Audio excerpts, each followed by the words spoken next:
The House is set to vote on a war powers resolution tomorrow that would aim to limit President Trump's authority to take further action against Iran. Speaker Nancy Pelosi announced the vote on Sunday, but with the heightened tension in the Middle East over the last few days, it has yet to occur. Former U.S. diplomat Scott Anderson joins me now from Washington. He's a senior editor for the Lawfare blog and a David M. Rubenstein fellow at the Brookings Institute. He also exclusively is advising the Buttigieg campaign. So, Scott, we talk about war powers a lot of the time in the media here, but what exactly is it? Sure. War powers is a category of legal concepts that relate to the ability to use military force overseas, primarily by the executive branch, but it also implicates powers by Congress to limit the executive branch's authorities.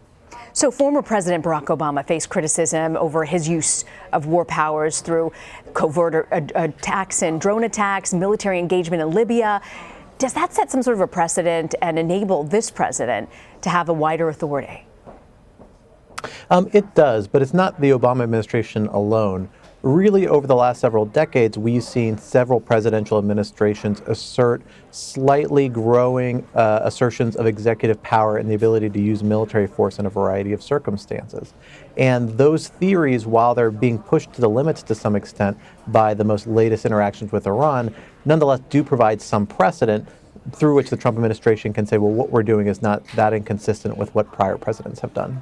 So this current administration has argued that it had the legal authority to take out Soleimani.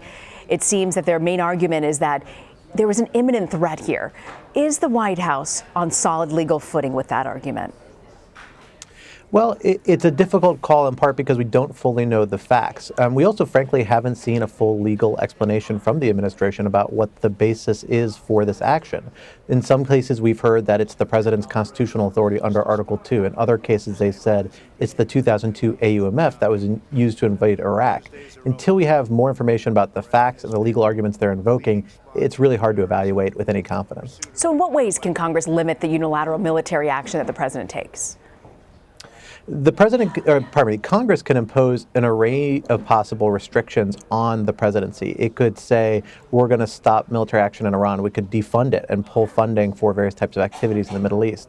The executive branch may argue some of those restrictions are unconstitutional, but I think the mainstream view is that Congress could do a lot to limit the president's authority to use force. The difficulty, of course, is that to do so at this point, it most likely would have to overcome a presidential veto, which would mean getting the support from 2/3 of the members in both the House and the Senate. That's a very high threshold that's only been met a handful of times in recent decades and seems particularly difficult to reach here. And knowing that that threshold is so high and the fact that even if it gets through the House, they just don't likely have the votes in the Senate, do you see this issue as not really progressing further than where it is right now? I think it will progress further in terms of holding debates and votes on the floor of the House and the Senate. In the context of Yemen policy and a similar Yemen resolution earlier this year and last year, we've seen those be used as tools to really effectively kind of galvanize opposition to the administration's policy, take the opportunity to articulate why members of Congress have concerns with that. I think we'll see the same here.